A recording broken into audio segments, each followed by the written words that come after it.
I suppose what I want to discuss with you this morning is, I think a lot of things actually will be backed up by what the three presenters before me have already said.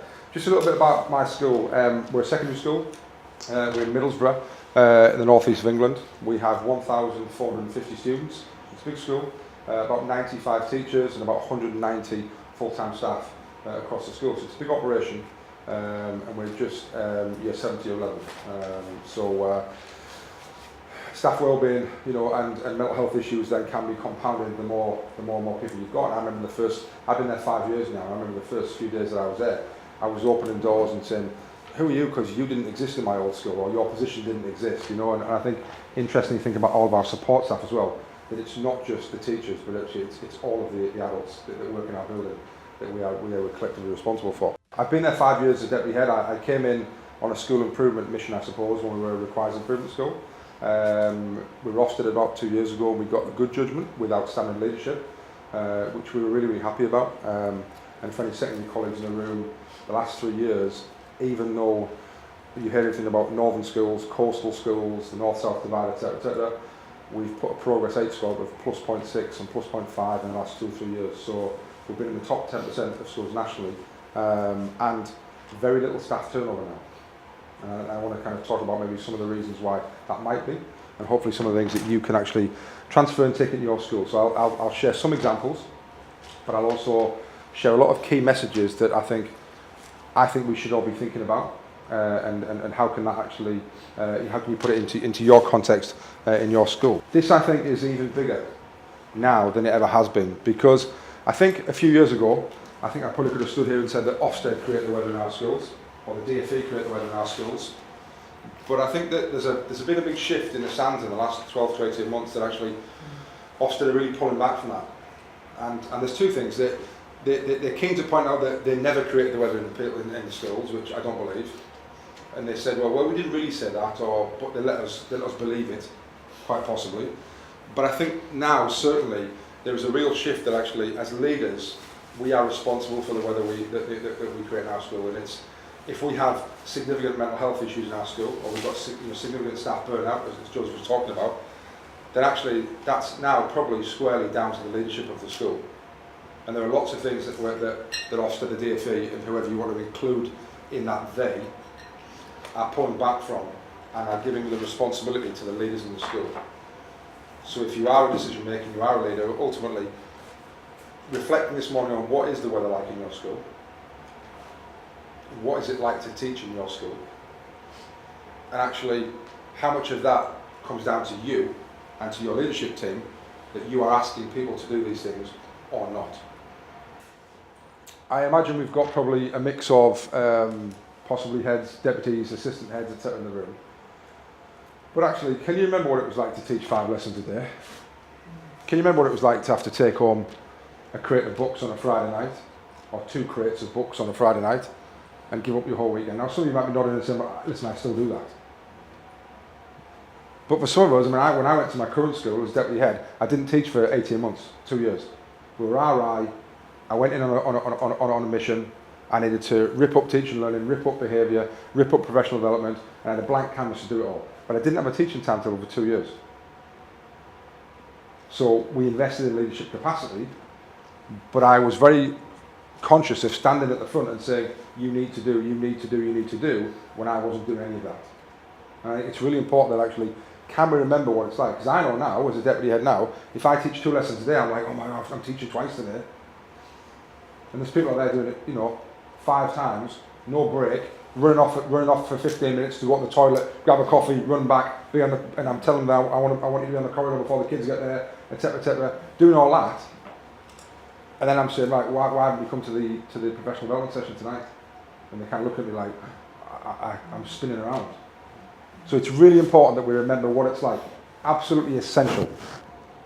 And sometimes I think we just need to all, we don't forget that. Hopefully this hasn't happened in any of your schools, but by the giggles and the it either has, or you've heard of it, or you've had some kind of understanding that someone says, right, we're going to do staff wellbeing.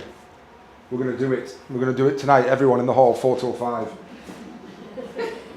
Wow. But it happens. I know it happens. It's not about sitting and listening to someone tell you how you are going to feel better.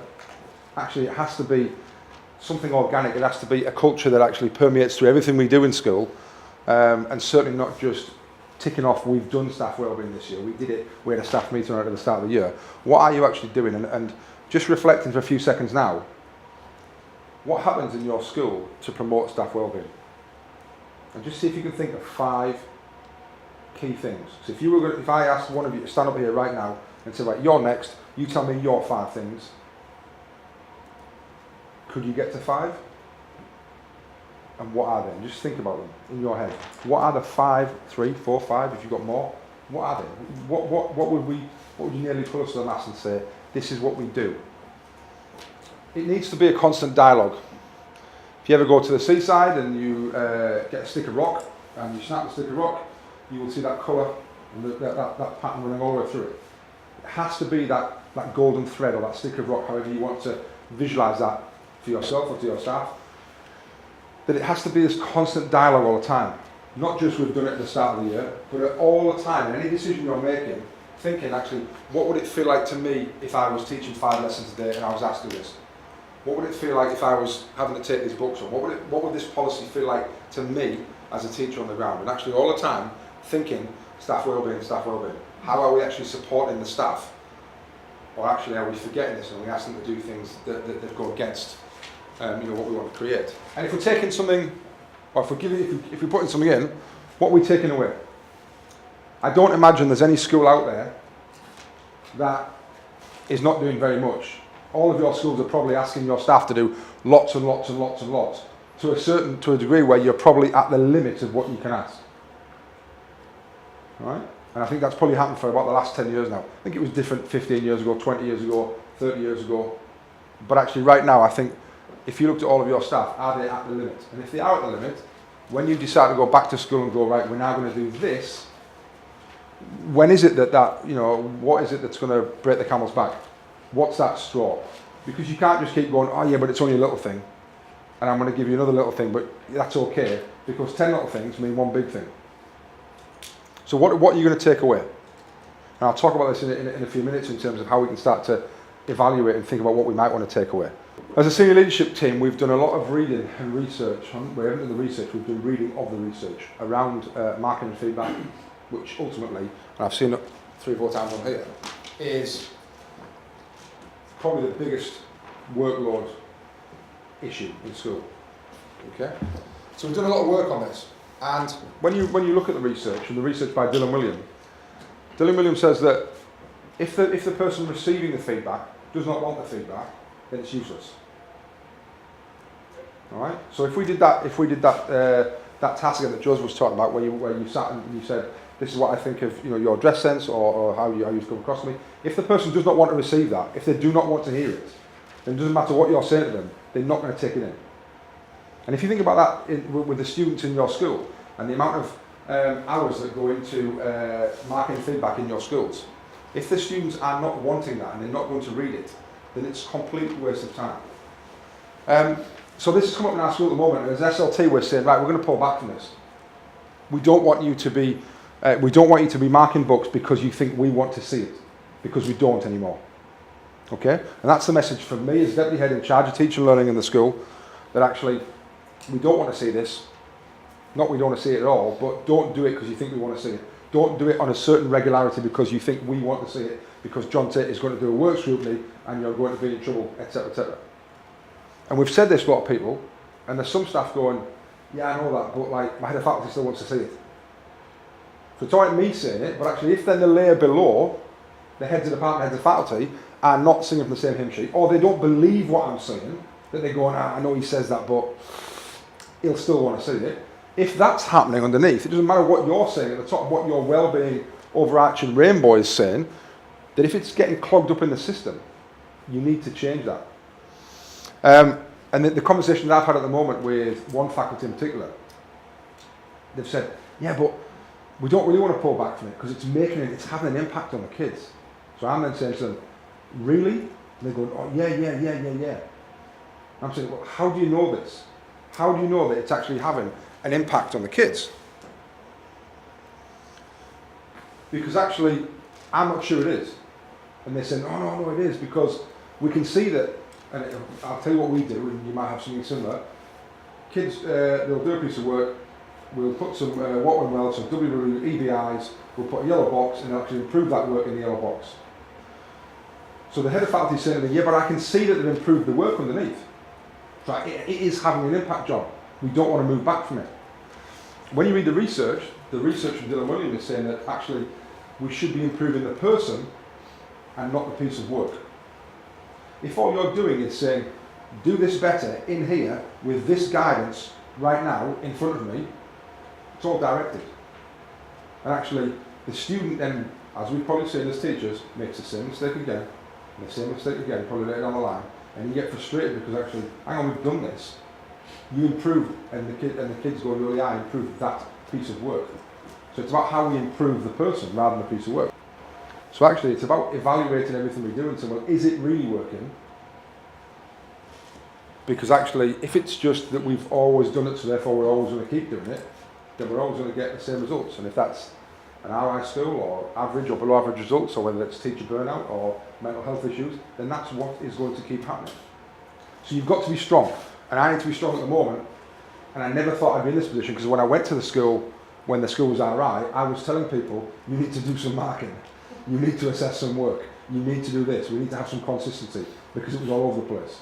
Now, I never thought I'd be saying to people, you need to stop marking, and people going, no, we quite like it. It's a really strange situation that I'm in, which I suppose demonstrates the consistency and how we've shifted forward as a school, but I'm now trying to pull back. But people are kind of kicking back a little bit because they still think that it's actually having an improvement. So, again, it's always evaluating, what are we doing? And if you think about the top 3 things that causes the biggest workload in your school, if you were a really, really high-performing organisation, the top 3 things that you did that increased workload should be identical to the top 3 things that created the most improvement in your school. If they're not, and you've got a mismatch, then why are you doing these 3 on this side? And if you say to me that marking and feedback is the biggest cause of workload in your school, but you ask every teacher and go, how much impact did those 3 hours of marking those books were last night? And every teacher goes, nothing, because the kids didn't read it. We're almost, when you say it out loud, and if you said it to someone outside the education sphere, they'd look at you like you were raving mad. Why on earth are we doing things that everyone is telling us are not impacting on kids' achievement? I did a study as part of my NPQH where I observed someone giving feedback, or actually giving marking back to their class. Heavy Year 9 boys group, English class, homework task was set. The member of staff marked it, probably wrote, like a paragraph of red pen with a grade next to it. So kids got it back. I just sat in the corner. She gave all the books out, and she said, "Right, you've all got feedback on books." So I thought, let's see how this goes. So I kind of had an inkling of how this might go. Kids opened the books. I'll show you exactly what happened. Opened the books, looked at the feedback. What do you get? What do you get? What do you get? What do you get? What do you get? Everyone was trading grades immediately. And bear in mind, this was 6 years ago, so it was grades. What do you get? A, B. That was happening within a second almost. Right? 2 weeks later, I observed exactly the same procedure, same class, same kind of homework task, same length of comments, no grade. Kids opened the books, and there was silence for about 4 or 5 seconds, which actually, as you know, in a classroom with middle ability boys, is like an eternity, because actually they were reading it, but just because the grade wasn't there, they now started to read the comments. I'll open admit this is something I'm really struggling with. Okay? Getting people to down tools when they're busy. Now, what I try and do is put things on for people, put events on for people, put wellbeing things on when they are busy. And staff come and tell me and they say, I can't come to this tonight, I'm really busy. I'm chocker, I'm on my knees. And I'm saying, but that's why I'm doing it. That's why, and I want you to down tools for half an hour and come to this event, or come and listen to this, or sit and do whatever it may be, because actually, if we're constantly saying we are flat out and we're busy, we're not getting anything out of it.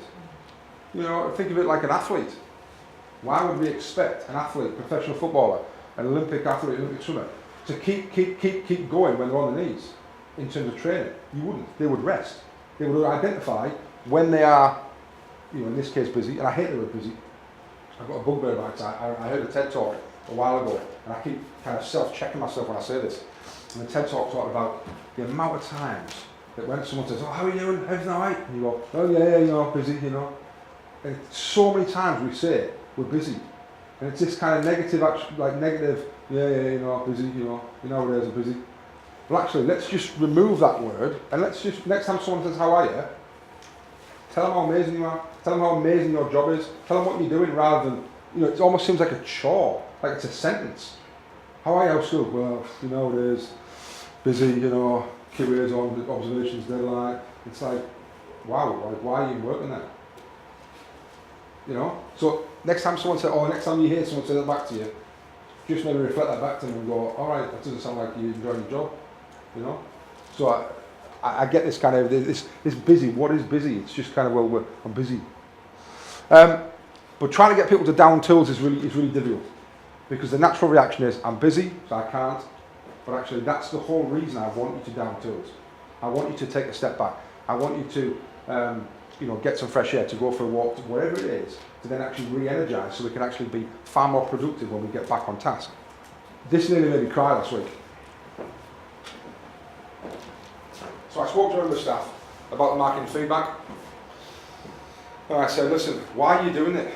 Why are you doing this? Because actually we don't want to see it. And she said, wow, if I don't have to do this, I might be able to start having some hobbies again. I was like, that is horrific. We're creating this. And that'll be the same in your schools. There'll be people in your schools that have stopped hobbies, that have stopped watching things on TV, that have stopped spending time with their husband, their wife, their kids, whatever else, because they're just putting red pen in books, and it's having no impact. It literally took me back, and I was like, that's awful, and I'm partly responsible for that, and I want to do something about it.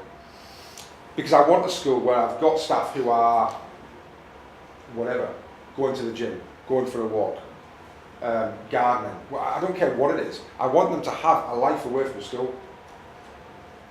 Because actually, if they've got a life away from school and they are energised and refreshed, when they hit the doormat in school, they're ready to go again.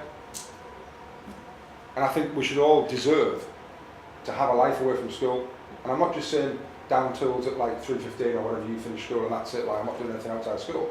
But there's got to be that realistic work-life balance where we're not just doing things in the holidays. And you've got your 6 weeks, you've got your 13 weeks a year. But actually, I want my staff to be going out on a nice walk tonight, because it's a nice day, if need be, on an evening, and be really refreshed and come back to school happy the next morning.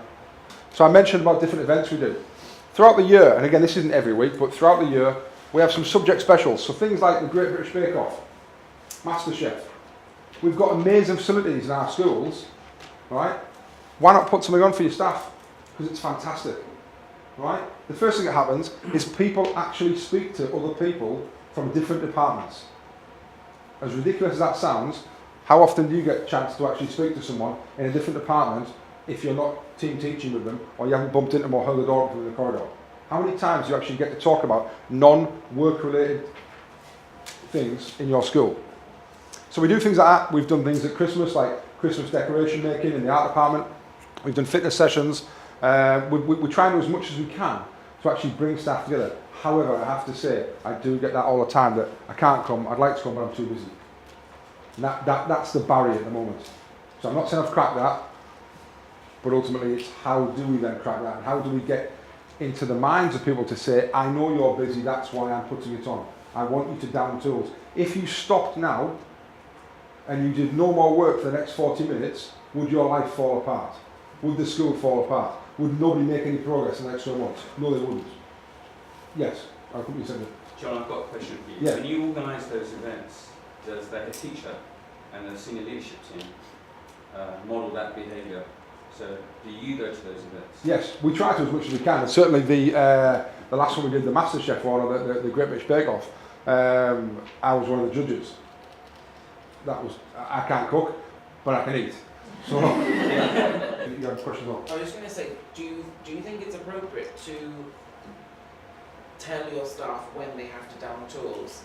Surely shouldn't people down tools and relax and like do whatever they need to do for their own well-being in their own time? Because for some of the staff, for example in my department, me telling them to stop and not do stuff is then going to weigh on their mind. Absolutely. Down tools. Yeah, and I think if you can get to that utopia of people downing tools at the right time when they need to, etc. But there are some people when you will need to actually say, right, like you need to go home now. You know, what you're going to do in the next hour and a half is not going to make any difference. What is going to make a difference is you going home right now, seeing your kids, putting them to bed, doing what you need to do, and if you want to do it at 10 o'clock tonight. You know, so I agree. In a perfect world, brilliant. But sometimes we're on that treadmill of life where actually we can't get off, and sometimes someone needs to unplug it, and you fall off, and you go, oh, okay, now I'm off. Now I'll do something. So yes and no. But you'll know your staff, and you know the ones that actually, if you do tell them to stop, they're really annoyed because they want the weekends to do nothing. But that's just good leadership and people management about knowing who you should and who you shouldn't do. We also have done Love Learning months. Something I brought in when I first joined the school. I'm quite keen to create a culture of learning amongst the staff. And what I said when I first joined the school was, if I can create a culture of learning amongst the staff, I'll have cracked it. And what I do is, we do it once or twice a year, where everyone in the whole building, every adult, irrespective if you're a teacher, the site staff, reception, learning support, doesn't make a difference. You've got to go in and learn something for a month. But nothing to do with teaching. Nothing at all. All I want is a before and after picture, and people loved it. Absolutely loved it. I got roped into to learning how to dance the rumba, again because I had to role model, or I'll do something, and someone went, right, well we need a partner for this, and I was like, oh, I can't say no. People learned how to do sign language, how to draw with their left hand, how to drive an automatic car or a manual car because they drive an automatic one. Someone learned how to sign language to their deaf daughter. Like a whole host of beautiful things went on.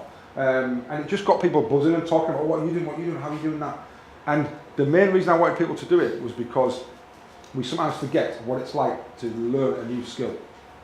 And it's just like this is the curse of knowledge. There are lots of students in your classes that go through barriers that like, I can't do maths because my dad couldn't do maths, and and I've been told I can't do maths or whatever it is. But actually, what is it like to actually get past that barrier? So if you can learn something new and it feels fun at the same time, it's great well-being, everyone knows, it's a bit collaborative going on, and then you're breaking down those barriers that your students are having. But also if I then tell you you're going to try a new questioning technique the week after, if you've already broken down the barrier that you never ever thought you could draw a cartoon, and now you can in 4 weeks, you're more likely to have that growth mindset of actually, I'll try anything now. I stole this off Twitter, Geek of the Week, and I've run with it now in my last school for 4 years, and my current school for 5 years. This is, seriously, this is the biggest thing we do as a school. It's ridiculous, and I'll show you why in a second. Every Thursday morning, we award our Geek of the Week, or now, Team of the Week trophy. Okay, we've got a trophy, I've got pictures on the board, I'll show you in a second. And we decided, we discussed it on Wednesday night in our SLT meeting. We have nominations coming in from various people, and we discuss, and again, any adult in the building, what have they done, why do they deserve to get Geek of the Week, okay? Now, okay, there's a story behind it. So, the Geek trophy, we just had this for about 2 years, about 3 years. And it gets dressed up every week, and I'll show you in a minute how it gets dressed up, okay? So every week we just give a Geek of the Week trophy out. But we started saying, we'd like to give like the science team of the week, like a team of the week. And we didn't have like a team trophy. So it was like, right, John, you need to get a team trophy now. This is like, because if we didn't do this on a Thursday morning, like there'd be a riot in the staff. It just wouldn't happen. This is like part of our fabric now. So I wanted like, well, what can I do for a team of the week? What can I have for like a team trophy? So I thought we would go with the A team. And I was looking for BA for ages as a pop figure. Couldn't find him. It was really expensive on eBay. I wanted the kind of van, and I was like, and then I saw him in Florida this year on holiday, literally for about $8. I was like, oh my Lord, you're coming home with me.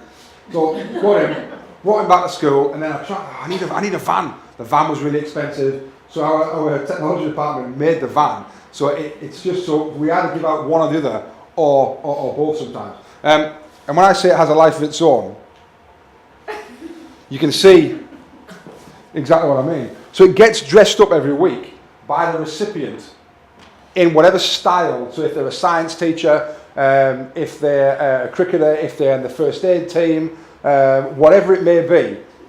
And that's just a selection of kind of, and there's that, the only thing is with it, well, you can actually see, if I go back to this,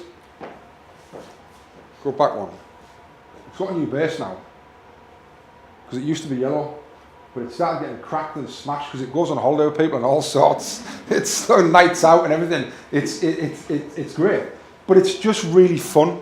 It's just really good. I mean, you can see there, look, how it's getting, well, it started like getting a little chip of the corn, and then it starts to get, you know. But people absolutely love it, and it's fantastic. And the only thing is, there's a little bit of pressure now. If people win it now, oh God, how am I going to dress it up? And actually, we're adding a bit of work with a bit of pressure and stress because of this idea that I need to dress the Geek up. But it's just a really nice way of us saying everyone's special, you know, and we're going to give it out for different reasons. We stand up in briefing on a Thursday morning. We describe why this person's won it, what they've done, etc., and then we'll announce who it is. They come down, they get the trophy, and it's really, really nice. And we decide who's going to give it out every week. It might be the head, it might be the executive head, it might be me, and it's someone who can really tell that story. We don't read it off a bit of paper. You know, it's a real genuine. This week we've seen this, they've done this, and it's really nice. And staff love it. Digitally, there's a danger that we're always on, we're always working, and I'm terrible for it. I like my emails on my phone, and I have this, so you might be the same, I hate going to bed with unread emails. It almost like burns like a hole in my pocket that I've left some unread ones there, even if it's just for the next morning when I get to school. But we need to be careful that actually we're not adding the extra stress and workload, because you can get your emails on your phone, therefore I can get hold of you at any point in time, whether you're in the building or out of the building. Something we've done to combat that at the start of last year is the head stood up in front of everyone and again made people hopefully believe him and said, right, any email that is sent after work hours, and we normally class that probably after about 5 o'clock, you know, not again after like 3:15, but after between 5 and probably about 8 o'clock in the morning, should be, if you want it to be, classed as hitting your inbox in work time. So what that means to us is if I send an email tonight at 9 o'clock to you all, I'm not expecting a response at all until the following day. Do you have a byline for that on your email? No, we don't, but we've kind of just done as much as we can to talk to people about that. Now, what you can do is, because what we didn't want to do, we didn't want to stop people sending them outside of school hours, because like you were saying, actually, if that's when I want to work for my own well-being, when my kids go to bed and box off all my jobs, then that works for me. But it shouldn't then mean you have to reply to that email because you got one from the deputy head.